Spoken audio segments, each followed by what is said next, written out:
Quanto de proteína bruta eu devo colocar nos meus suplementos para a época seca do ano? Essa é uma pergunta que me fazem constantemente. Fica comigo até o final desse vídeo que eu vou responder essa questão e você não vai ter mais dúvida, vai estar resolvida de uma vez por todas. Esse é mais um vídeo patrocinado pela Escola de Nutrição Animal. Se inscreva, curta, compartilhe e discuta o assunto comigo. Isso é muito importante, não apenas para o professor Branco, mas para todo mundo que assiste o vídeo. As pessoas gostam das experiências que você tem. Bom, então meu cérebro muitas vezes fica lá pegando fogo, né? O que eu vou fazer agora? Eu tenho que desenvolver um produto ou eu quero formular um produto para a seca, um proteinado, e eu não sei quanto uso de proteína. Calma, nós vamos dar uma refrigerada no seu cérebro com esse vídeo. Mas a primeira coisa que é importante a gente entender é o seguinte: suplementação proteica em condições de pastagem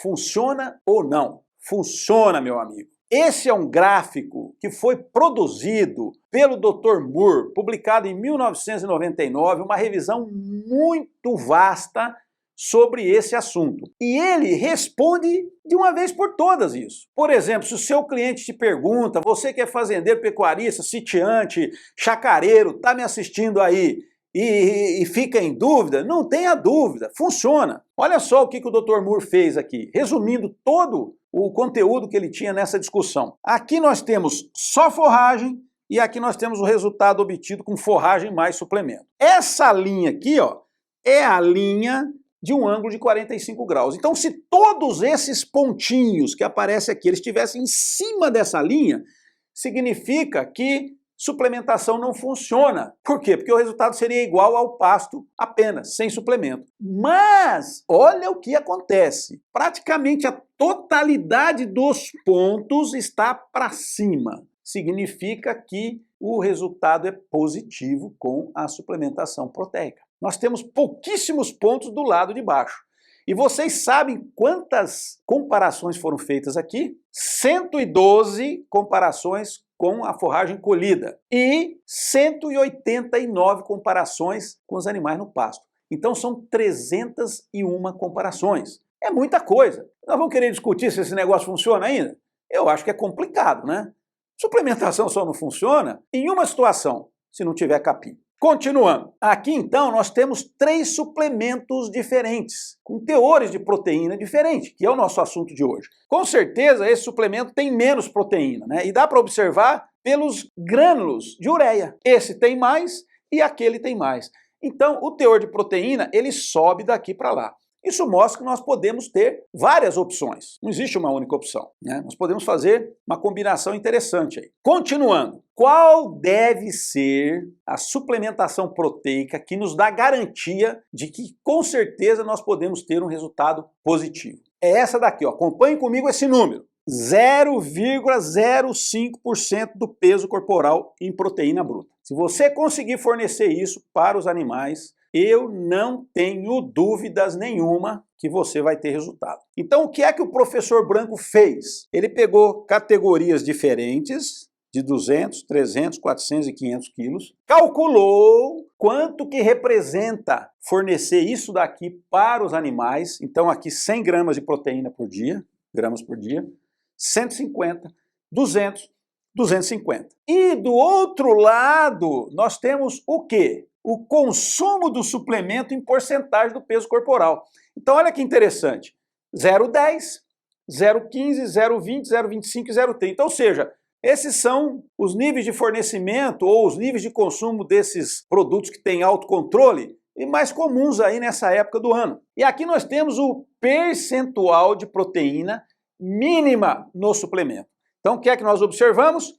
Por exemplo, se o consumo for 0,10 do peso corporal, independente da categoria, nós temos que ter 50%. Se o produto vai ter ou tem um consumo de 0,15, nós temos que ter 33%. 0,20, 25%. 0,25, 20%. E 0,30, 17%. Na realidade, 16,67%. É uma dízima periódica. Se eu tiver com esses consumos, esses teores de proteína, Em todas as situações, eu vou oferecer 0,05% do peso corporal dos animais e eu vou oferecer isso aqui para cada uma dessas categorias aqui. Então aqui nós temos uma tabela que mostra e que confirma isso. Então eu tenho aqui as mesmas categorias, a exigência de proteína gramas por dia, 0,10% do peso corporal de consumo, ali são gramas de suplemento por dia, e aí nós temos aqui então, com 50% de proteína, quanto que nós vamos oferecer.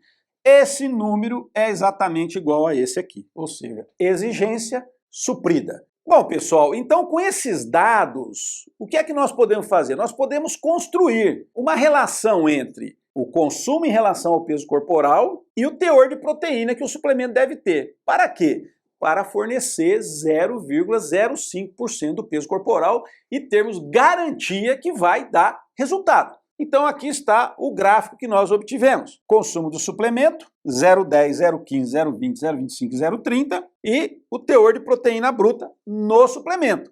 Obviamente ele vai caindo. À medida que o consumo aumenta, você pode trabalhar com teores menores de proteína no suplemento.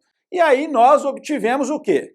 Essa equaçãozinha aqui, ó. Y, então o teor de proteína vai ser obtido como? Ele é igual a 5,001 que multiplica esse valor aqui elevado à potência menos 1. Feito isso, você consegue ter o teor de proteína. E por que é importante usar a equação?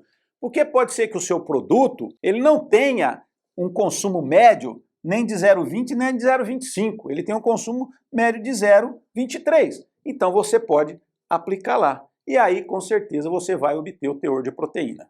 Sempre com o objetivo de suprir o 0,05. Eu te espero no próximo vídeo. Esse é mais um vídeo patrocinado pela Escola de Nutrição Animal. Aprenda a formular dietas e rações para bovinos de corte que sejam eficientes, assim como calcular exigências, como formular rações para TIP e diversos outros conteúdos. Inscreva-se clicando no link abaixo na descrição.